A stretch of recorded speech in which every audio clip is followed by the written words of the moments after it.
आदाब नाजरीन, मैं सनम एजाज और आप देख रहे हैं स्पेशल रिपोर्ट सनम के साथ।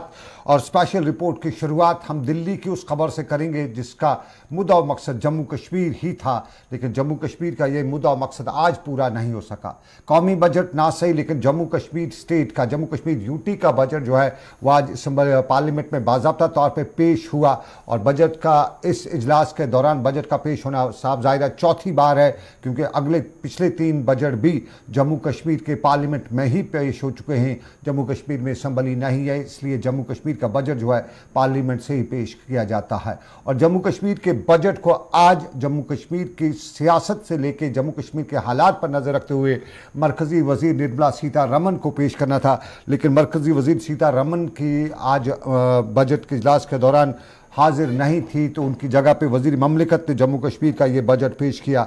और 2024 का ये सालाना बजट जो है वो 35,58,144 करोड़ रुपए का बजट जो है, जिसमें सरकार जो है, मरकज़ी सरकार जो है 33,923 करोड़ रुपए की ग्रांट्स भी पेश या मरकज़ी इमदाद भी इसमें दे रहा है। 2020-21, 2021-22, 2022-23 3 साल के बजट जो है जम्मू कश्मीर में जम्मू कश्मीर के असम्बली के बजाय पार्लियामेंट में ही पेश हुए हैं। और आज के बजट इजलास के दौरान हंगामा भी रहा, और इस हंगामे के दौरान सुबह पहले 11 बजे जब कार्रवाई शुरू हुई, तो कार्रवाई सुबह 10:30 बजे जब कार्रवाई शुरू हुई तो हंगामे के दौरान कार्रवाई को मुलतवी रखा गया।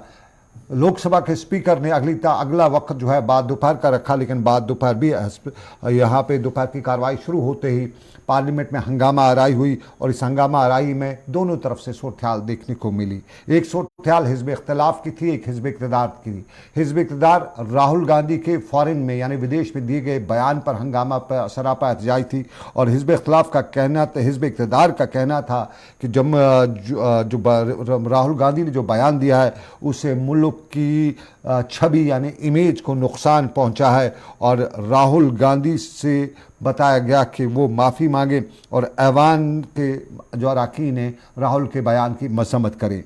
वज़ीर दिफा राजनाथ सिंह इस सारे मामलात को लेकर खड़ा थे, और वज़ीर दिफा राजनाथ सिंह ने इस मामले पे क्या बताया, ज़रा पहले वो सुन लेते हैं। जो इसी सदन के सांसद हैं, राहुल गांधी ने लंदन में जाकर भारत को बदनाम करने की कोशिश की है और कहा है कि भारत में लोकतांत्रिक व्यवस्था पूरी तरह से तहस-नहस हो रही है और विदेशी ताकतों को आकर यहाँ पर भारत के लोकतंत्र को बचाना चाहिए। कि भारत की गरिमा पर, भारत की प्रतिष्ठा पर उन्होंने गहरी चोट पहुंचाने की कोशिश की है। अध्यक्ष महोदय, मैं आपसे यह मांग करता हूं कि पूरे सदन के द्वारा उनके इस व्यवहार को खंडन किया जाना चाहिए और उनको ये आपके द्वारा निर्देश दिया जाना चाहिए कि संसद के फोरम पर आकर वह क्षमा याचना करें। अध्यक्ष महोदय, मैं आपसे अनुरोध करना चाहता हूं। लोकतंत्र नहीं है, राजनाथ सिंह बता रहे थे, ये बताया है राहुल गांधी ने, और उन्हें इसके लिए माफ़ी मांगनी चाहिए। लेकिन अपोजिशन पूछ रही थी कि कहाँ है लोकतंत्र। मल्लिकार्जुन खड़गे कांग्रेस के सदर, और वो भी खड़ा हुए, और उसके साथ साथ कांग्रेस के साथ साथ आम आदमी पार्टी भी पार्लियामेंट के इजलास के दौरान आज खड़ा थी, सरकार के सामने थी, और बताया जा रहा था कि अब इल्ज़ाम आयद किया जा रहा था कि यहाँ पे जो इदारे हैं, ख़ास तौर पे जो हुकूमती इदारे हैं, उनको जमहूरियत को कुचलने के लिए इस्तेमाल किया जा रहा है। ये बीजेपी के ख़िलाफ़ जो है आम आदमी पार्टी और कांग्रेस दोनों एक ज़ुबान होकर बोल रही थी। और मल्लिकार्जुन खड़गे ने तो सवाल ये भी पूछा कि बताइए कहाँ है जमहूरियत। मल्लिकार्जुन खड़गे को भी सुन लेते हैं, पार्लियामेंट के इजलास के दौरान आज उन्होंने क्या बताया, क्योंकि इसके फ़ौरन बाद जो हंगामा हुई उसके बाद पार्लियामेंट का इजलास आज के लिए मुलतवी करना पड़ा।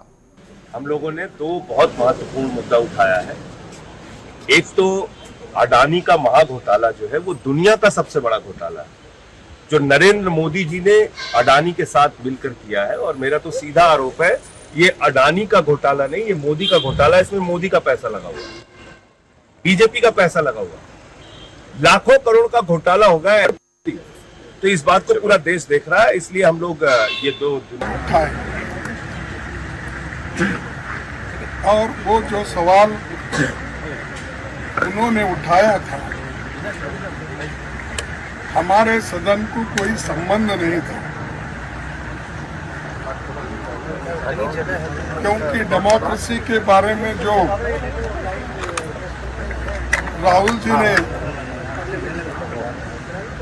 वहाँ के कॉलेजों में और सेमिनार में कहा था, उस बात को उन्होंने राज्यसभा में उठाया। एक तो चलिए, आम आदमी पार्टी के लीडर के साथ साथ आपने कांग्रेस के सदर को भी सुना और जिस तरह उन्हें ऐवान के इजलास के दौरान आज सरकार को सामने हंगामा आराई खड़ा कर रखी थी, उस पर अपना रद्द अमल जाहिर करे थे।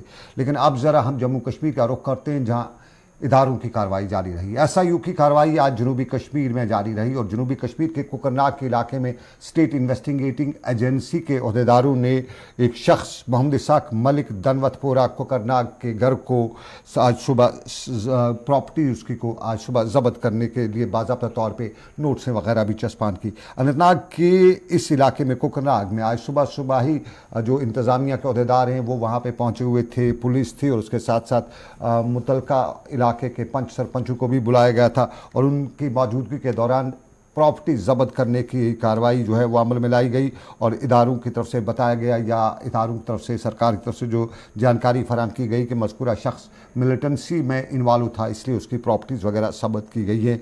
इधर इसी इलाके से यानी जनूबी कश्मीर के बिजवाड़ा के इलाके से लश्कर तैयबा के एक कमीनगाह को तबाह करने का पुलिस ने दावा किया है और उस कमीनगाह से बताया गया है कि असला और गोला बारूद भी पुलिस ने जब्त किया है। ये एक मुश्तरका ऑपरेशन था फौज और पुलिस का और इस दौरान बताया गया सरकारी तौर पे कि यहाँ पे 5 IEDs, उसके साथ साथ डेटोनेटर्स, डिवाइसेस वगैरह जो है वो ज़ब्त की गई है और यहाँ पे कुछ बैटरीज वगैरह भी हैं वो ज़ब्त की गई हैं। ये पुलिस का कहना है कि पुलिस थाना बिजवाड़ा में इस मामले में केस दर्ज करके तहकीकात भी शुरू कर दी हैं और ये सारा मामला जो है ये जनूबी कश्मीर में आज जो हथियारों की जब्तगी का था एक कमीनगाह के तबाह करने का सरकार का दावा भी है। लेकिन अब ज़रा हम जम्मू कश्मीर के मामलात पे चलेंगे।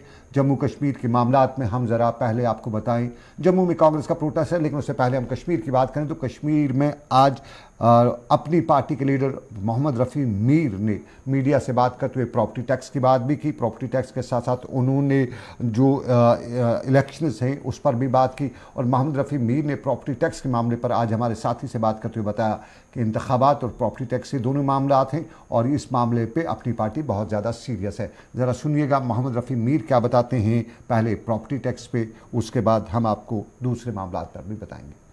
हमने पहले ही ये कहा था कि टैक्स लगाना सरकार के दायरे हुदूद में अगरचे है, लेकिन तब भी आजकल जो इक्तिसादियात यहाँ हैं जम्मू कश्मीर में कोविड के बाद और लंबी मिलिटेंसी के बाद ये शायद इस वक्त मुनासिब नहीं था और अगर ये फैसला चुनी हुई सरकार के हाथ में होता तो शायद ये बेहतर तरीके से किया जाता। लेकिन इसके बावजूद अगर आज सरकार ने ये फैसला किया है कि पब्लिक डोमेन में इसके लिए लोगों की राय तलब की है तो मुझे लगता है एक अप्रिशिएबल कदम है। लोगों को जानदारी से, ईमानदारी से फ्रैंकली अपने कमेंट्स देने चाहिए ताकि जो यहाँ जम्मू कश्मीर की सरकार ने कल ही प्रॉपर्टी टैक्स के हवाले से बताया है कि पब्लिक डोमेन पे इस पे बात की जा सकती है, जिसको भी इस पे एतराज़ हो वो आके सरकार की उस पब्लिक डोमेन में अपनी एतराज़ को दर्ज भी करा सकता है। पब्लिक डोमेन से लेकर दूसरे मामला तक सरकार ने अब ये प्लेटफॉर्म पे रखा हुआ है, लेकिन इंतखाबात की बात भी कई हलकों से नहीं बल्कि अक्सर हलकों से जम्मू कश्मीर में की जा रही है। ज़रा मोहम्मद रफ़ी मीर को सुनते हैं इंतखाबात पे वो क्या बता रहे हैं, क्योंकि इंतखाबात के हवाले से ऑल पार्टीज़ मीटिंग में आपको याद होगा फैसला हुआ है कि दिल्ली जाया जाएगा। इलेक्शन कमीशन से बात की थी, अगरचे अपनी पार्टी उस ऑल पार्टी मीटिंग से दूर थी, लेकिन इंतखाबात पे इनका रद्दअमल भी वही है जो लगभग आमतौर पर जम्मू कश्मीर की दूसरी जमातों का है। ज़रा सुनिएगा इंतखाबात पे क्या कहते हैं। देखिए, अभी तक कोई इंडिकेशन ऐसा नहीं है कि किस तारीख के अराउंड इलेक्शंस हो जाएंगे, लेकिन ये बात पुख्ता है कि अब चूंकि यहाँ पे हालात भी काफ़ी साजगार लग रहे हैं और डिलिमिटेशन भी हो चुका है, हमारी डिमांड है कि इलेक्शन जल्द अज जल्द होने चाहिए कि लोगों के लिए भी एक रास्ता हमवार हो जाएगा उन कॉरिडोर तक पहुँचने के जहाँ उनकी बात की जाए, उनके नुमाइंदे आएंगे। जो जमहूरी तर्ज में ये एक हिस्सा होता है जमहूरियत का, आईनी तौर पे इलेक्शन होना लाजमी है और वो जल्द अज जल्द होनी चाहिए। हमारी कोशिश है कि इलेक्शन से पहले ही इलेक्शन आईनी तौर पे होना चाहिए और इलेक्शन की ज़रूरत है और ये जल्द से जल्द होना चाहिए। ये मोहम्मद रफ़ी मीर अपनी पार्टी के लीडर का बयान, लेकिन हम ज़रा नेशनल कॉन्फ्रेंस के बयान को भी आपके सामने रखेंगे। आपको याद होगा प्रॉपर्टी टैक्स को लेके जम्मू कश्मीर की सरकार ने बाज़ाब्ता तौर पे पब्लिक डोमेन पे आने का मामला भी रखा है और अपनी पार्टी से लेकर दूसरी पार्टियां सभी इस वक्त कश्मीर में इस फैसले पर अपनी रायजनी कर रही हैं।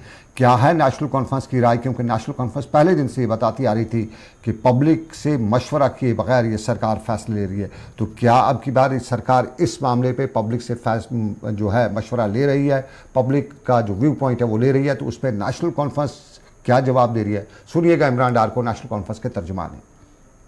जो बीजेपी की सेंट्रल लीडरशिप है वो बार बार ये बात कह रहे थे कि यहाँ लोगों को भड़काया जा रहा है, लोगों को गलत जो है तासुर दिया जा रहा है। अब उनको खुद पता चलेगा कि यहाँ के लोग क्या चाहते हैं। देखिए, हम हमेशा से यही बोल रहे हैं कि यहाँ लोगों को हिस्सेदार बनाओ आप डिसीजंस में। आप लोगों के ऊपर मुसल्लत नहीं कर सकते हैं अपने फैसले। ये जमहूरी सिस्टम है, इसीलिए हम बार बार कह रहे हैं कि ये काम इस सरकार का नहीं था। ये काम जो है एक चुनी हुई सरकार का होना चाहिए और ये वक्त अभी मौजूद नहीं था इस टैक्स के लिए। यही हमने बार बार इस गवर्नमेंट को बोला है। अभी डार श्रीनगर में मीडिया से बात कर रहे थे, सरकार का कल का फैसला और उस पर अपना रद्द-ए-अमल जाहिर कर रहे थे।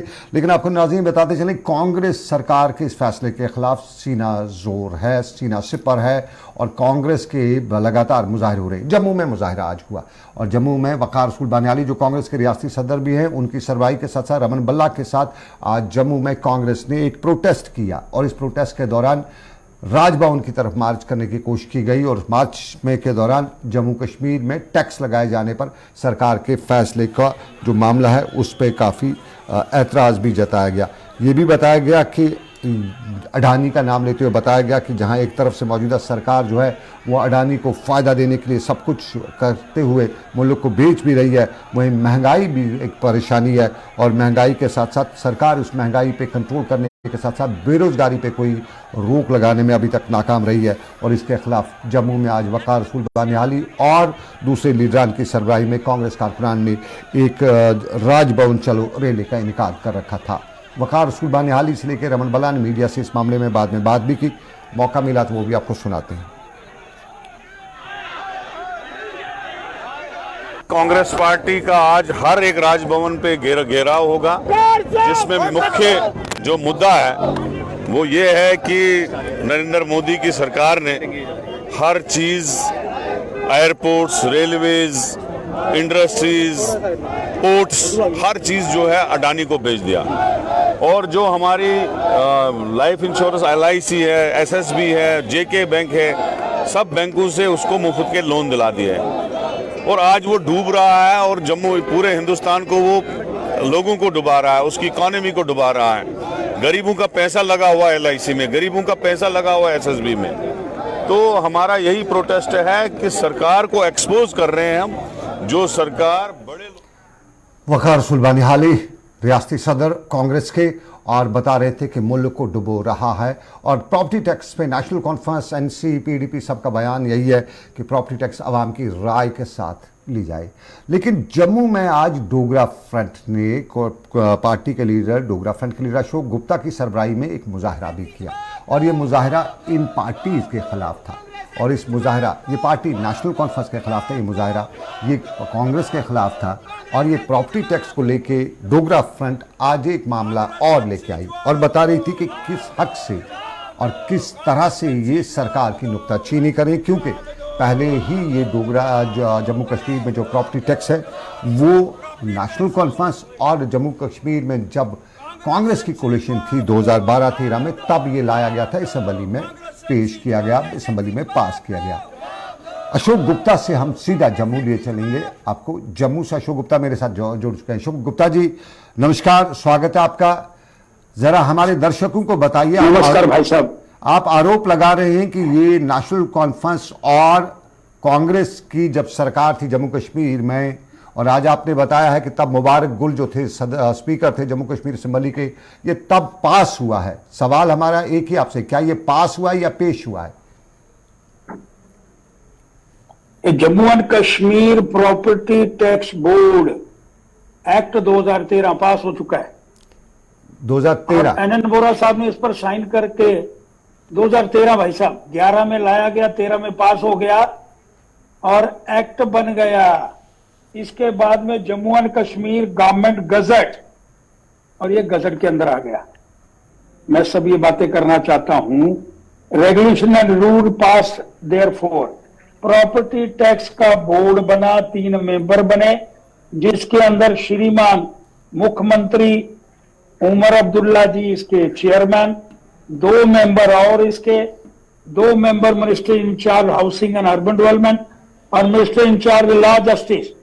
ये 3 मेंबर को बना करके प्रॉपर्टी टैक्स बोर्ड एक्ट 2013 इसको कॉन्स्टिट्यूट कर दिया गया। जरा 20,000 करोड़ हमारे रुपया उस समय। नहीं, हमारे यहाँ एक थोड़ा सा कंफ्यूजन है।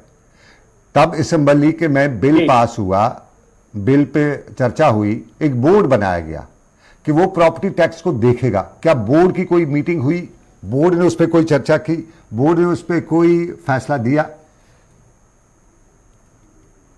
बोर्ड बन गया, नियम बन गया, प्रॉपर्टी टैक्स लागू हो गया जब एनएन बोरा ने इस पर साइन कर दिए। प्रॉपर्टी टैक्स लागू तो हो एक्ट गया। बन गया। एक्ट मींस लागू कर दिया गया। नहीं, थोड़ा सा हमारा और गजट कंफ्यूजन के अंदर जब आप हमारा कंफ्यूजन दूर करिएगा। म्युनिसिपल ये जो टैक्स, प्रॉपर्टी टैक्स जो है, ये म्युनिसिपलिटीज लगाती है।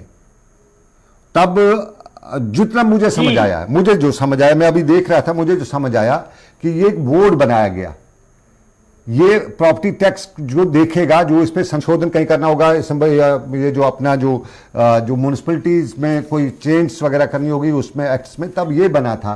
ये प्रॉपर्टी टैक्स लगाने का भाई साहब आप गलत कह रहे हैं। आप समझाइए। प्रॉपर्टी टैक्स लग गया। नहीं, बोर्ड बन गया। बोर्ड ने अपना कार्यकाल प्रारंभ कर दिया जी। पैसा आ गया, रिकमेंडेशन के लिए बोरा को भेजा गया, गजट के अंदर शामिल हो गया। मैं आपको ये डॉक्यूमेंट गजट का बता रहा हूं जी। ये प्रिज्यूम करने का प्रयास करिए। एनएन बोरा ने इस पर साइन कर दिए, ये नियमावली बन गई, लागू हो गया। मिस्टर बोरा के साइन करने पर ये गजट बन गई। इसमें लिखा Jammu and Kashmir government gazette. जब कोई चीज गजट के अंदर आ जाती है, 26 मार्च 2011 लागू हो गया 13। 20,000 करोड़ रुपया दिल्ली से श्रीमान जो उस समय के प्रधानमंत्री थे उनसे लेकर के ये आए। इसका भी प्रूफ आपको दूंगा। मैं कहना चाहता हूं वो पैसा गया कहां? वो घपला है, वो पैसा दिया गया, वो लागू कहां हुआ? और जब आपने इसको ऑलरेडी अपने कोलिजन गवर्नमेंट के अंदर पास कर दिया, गजट के अंदर आ गया, फिर आज आप किस मुंह से डबल स्टैंडर्ड करने के उपरांत ये कहने का प्रयास करना चाहते हैं कि ये जो प्रॉपर्टी टैक्स है ये गलत है? आपने पास करा, आपने लाया, आपके स्पीकर के माध्यम से पास हो गया, असेंबली के अंदर पूर्णता तय हो गया, और ये गजट के रूप में आप इस गजट की कोई लाइन पढ़ सकते हैं? हमारे दर्शकों को पढ़ा के सुना सकते हैं जहां पे पास ये गजट तो है। मैं जम्मू एंड कश्मीर पास की बात, Jammu and Kashmir legislative assembly secretariat Jammu and Kashmir gazette, ये देखिए मैं अगला मैं इस कानून जहां पे property Jammu and Kashmir property Jammu and Kashmir property tax board bill 2013 LA bill number 11, a bill to establish property tax board in the state for the matters connected therefor in incidental thereof. सारी डिटेल है इसमें। एक्ट मींस आप इसमें थोड़ा confuse करिए ना, आप थोड़ा कंफ्यूज करिए ना। ये बिल, ये जो है ये बोर्ड बना कि प्रॉपर्टी टैक्स हो, देखिए, या कि ये ऑर्डर बना कि नहीं हम इतना टैक्स लेंगे, हम इतना टैक्स होगा। बिल्कुल उसमें दिया है कितना, ये मैं प्रिज्यूम कर रहा हूं, इसमें दिया कितना टैक्स लेंगे, उसके लिए पैसे भी सैंक्शन हो गए, पैसे आ गए। तो फिर इसमें फिर उसके बाद आपने टैक्स दिया। मैं चलिए हो गया 2012-13 में एक पर्ची मान लिया गुप्ता जी, आपको एक पर्ची 2-3 दिन में दिखाऊंगा। एक बंदे ने उस पर्ची के पैसे भी दिए। मतलब प्रॉपर्टी टैक्स उसके बाद लिया गया।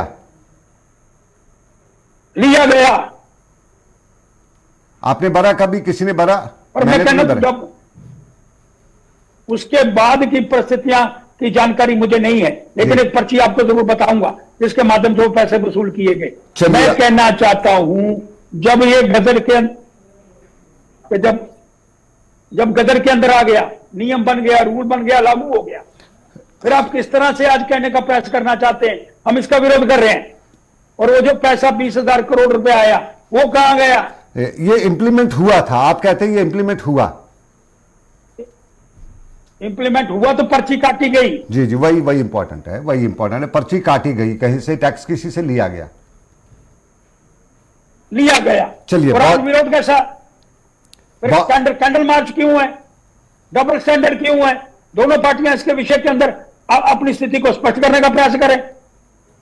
चलिए, आपका बहुत बहुत धन्यवाद। आपने जो हमारे दर्शकों की आंखें खोल दी, हमारी भी आंखें खोल दी, लेकिन हम थोड़ा सा भी इस चीज़ को समझ नहीं पाए, क्योंकि हमारे पास, हमने पॉलिटिकल पार्टी से भी बात की थी, उनने बोर्ड की बात की, बोर्ड बना है वो देखेगा, लेकिन बोर्ड ने उसके बाद उसके पे कोई कार्रवाई नहीं की। हमने बोर्ड पे भी हमें बताया गया, गैजेट से हमें कुछ ऐसा अभी तक जिस तरह इन्होंने बताई हमें मालूम नहीं हो सका। हम कोशिश करेंगे कि हम देखें, समझे कि वाकई में गैजेट में आ चुका है और गैजेट में बोर्ड आया है या गैजेट में प्रॉपर्टी टैक्स आया है। थोड़ा सा कंफ्यूजन है, कंफ्यूजन दूर करने की हम कोशिश करेंगे। सवाल नेशनल कॉन्फ्रेंस और कांग्रेस की सरकार पे उठे और उसी चीज़ को लेके हम आगे भी बढ़ेंगे, नेशनल कॉन्फ्रेंस से भी पूछेंगे। और हम जब तक इस पूरे मामले को नहीं समझेंगे तब तक ज़रा हमें नेशनल कॉन्फ्रेंस को, शायद हम कल इस पर विशेष प्रोग्राम भी करें। लेकिन अभी की बात आपको बताते चले, महबूबा मुफ्ती खित्ते पीर पंचाल के इलाके में, यानी राजौरी पुंछ के दौरे में, और राजौरी पुंछ के दौरे के दौरान महबूबा मुफ्ती बड़े लंबे कदम, लंबी जो है तैयारियां कर रही है, बड़ी तैयारियां कर रही है। और पुंछ में जिस तरह से उनको, पुंछ राजौरी में जिस तरह से उनके साथ अब लोग जुड़ रहे हैं, ये कुछ नई कहानी भी बता रहा है। वाकई भी जिस तरह से जश्न हो रहा है, जिस तरह से उनके कारकुन वहाँ पे आ रहे हैं, ये खित्ते पीर पंचाल की एक और कहानी भी बताता है। और कुछ वक़्त के लिए जब कभी बातें ऐसी हुआ करती थी कि पता ही बीजेपी के, पीडीपी का गायब हो गया है, वो पते जो हैं वो शायद कहीं मौजूद थे, वहीं पे कहीं दब गए थे, वक़्त के तेज़ हवाओं के नीचे बिखर गए थे, लेकिन दोबारा समेटना शुरू हुए। और आज पुंछ राजौरी के इलाके में उसने वर्करों से ही जब बातें की तो वर्करों की अच्छी खासी तादाद निकल के आई। वो तस्वीर हम आपको दिखाएंगे और आज महबूबा मुफ्ती ने क्या कुछ बताया वो भी हम आपको बाद में बताएंगे। लेकिन फिलहाल आपको बताते चले कश्मीर का दूसरा पड़ाव, और कश्मीर के दूसरे पड़ाव में ट्रांसपोर्ट की परेशानियां। और उस पर याद होगा, परसों ही आरटीओ कश्मीर सईद शाहनवाज बुखारी ने हमारे प्रोग्राम में इस चीज़ का यकीन दिलाया था कि सोमवार से नई शुरुआत होगी ट्रांसपोर्ट सिस्टम की, ट्रांसपोर्ट सेक्टर की, और पब्लिक ट्रांसपोर्ट में बेहतरी की उम्मीद सोमवार से ज़रूर देखेंगे। और बेहतरी की उम्मीद आज उन्होंने श्रीनगर के बडगाम के इलाके से शुरू की, और बडगाम के इलाके में आज उन्होंने एक नई सर्विस शुरू करने का ऐलान भी किया। बडगाम में आज सईद शाहनवाज बुखारी ने श्रीनगर के मुख्तलिफ इलाकों को जाने वाली सर्विस की जो शुरुआत की, उसमें आज बडगाम से होते हुए जो सर्विस है ओमपुरा, पीरबाग, हैदरपुरा और उसी रोड से वापस बडगाम की तरफ आएगी। और लोग इससे साफ जाहिर है पब्लिक ट्रांसपोर्ट की जो कश्मीर में सिचुएशन है वो उस तरह की नहीं है, तो उससे लोगों को काफ़ी फ़ायदा मिलेगा। शाहनवाज बुखारी ने बडगाम में हमारे नुमाइंदे से बात की और जो वादा उन्होंने किया था आज उसको उन्हें पूरा करने का शुरुआत भी की। दूसरे वादों पर भी हम नज़र रखे हैं, फिलहाल एक वादा आज का पूरा हुआ है। शाहनवाज बुखारी को सुनते हैं। बडगाम वाला जो रूट 2 है, ये बडगाम से शुरू होते हुए लास्ट पे हजरत बल तक जाएगी। इसका रूट है हुमामा, पीरबाग, आपका जो राजबाग, टीआरसी, फिर रानावारी से होके हजरत बल जाएगी। अभी तक यहाँ से मैं खुद से मॉनिटर कर रहा हूँ, सुबह से 2 गाड़ियाँ रवाना हो चुकी हैं और भी गाड़ियाँ तैयार हैं, लेकिन ये है कि सवारी नहीं है। तो मैं पब्लिक से आपके ज़रिए से अपील करना चाहूँगा कि ये सर्विस हर रोज़ सुबह 8 बजे से चलेगी। हर 15 मिनट के बाद गाड़ी आपको हजरत बल के लिए अवेलेबल होगी। इसी तरह से उधर से दूसरी गाड़ियाँ आपको 5 चौक से आपको सौरा तक मिलेगी, तीसरी आपको परिमपोरा से हरवन तक। तो जहाँ भी अगर आपको गाड़ी बदलनी है कहीं दूसरे रूट के लिए, आपको टीआरसी से। चलिए, सर्विस शुरू ही की गई है, इसे कामयाब करना है और कामयाब तब होगी जब इसमें पैसेंजर बैठेंगे, वरना जल्द ही पर जो है आरटीसी की बस जो है अगर सवारी नहीं बैठी तो घाटे के बाद इसको बंद करना होगा। ये फ़ायदे की चीज़ से, सरकार की चीज़ से फ़ायदा उठाइए और हमारी चीज़ है, सरकार हमारी होती है तो सर्विसेज का इस्तेमाल होना चाहिए और इसको कामयाब बनाना है। कामयाब के हवाले से आपको कश्मीर की फायर सर्विस का जो एक मिनिस्टर का दावा है वो भी याद होगा, वो अलग अपनी जगह पे, लेकिन फ़िलहाल हम आरटीसी की बस सर्विस को कामयाब बनाने का बता जो रहे थे हमारे आरटीओ साहब। ये आपको जिम्मेदारी आपकी है, लेकिन बताएं आपको वक्त इजाज़त नहीं देता है। स्पेशल स्पेशल रिपोर्ट का। तो अभी बस इतना ही, मुझे दीजिएगा इजाज़त इस उम्मीद के साथ कि ऊपर वाले की रही मर्जी फिर होगी आपसे मुलाकात। रखिए अपना ख्याल, अल्लाह हाफिज़।